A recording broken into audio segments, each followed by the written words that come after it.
Shkruar nga Edi Rama. Disa rrjedhime logjike nga vendimi i gjykatës kushtetuese.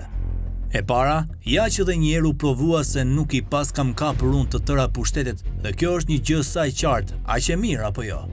Nëse Tirana nuk do të ketë zgjedhje në vitin 2027 dhe kushtetuesja mendon se kryebashkiaku i burgosur i Tiranës nuk mund të largohet përveç se me zgjedhjet, atëherë mbajtja e tij në qeli nuk është më thjesht në dëm të lirive të drejtave kushtetuese të personit, por edhe në dëm të së drejtës kushtetuese të popullit të kryeqytetit për të shërbyer nga i zgjedhur i vet apo jo. Çdo njeri normal që nuk shet tek qëndrimi kushtetueses një qëndrim të verbër kundër qeverisë në dëm të madh të Tiranës, por një qëndrim të vendosur parimor, nuk ka se si të mos presë që me të njëjtën parimësi, kur të gjykojë para burgimin e tij, kushtetuesja ta kthejë Erion Veliaj në detyrë për të vijuar procesin gjyqësor në gjendje të lirë apo jo. Pika 1 dhe 2 janë të sigurta, pika 3 mbetet për tu parë.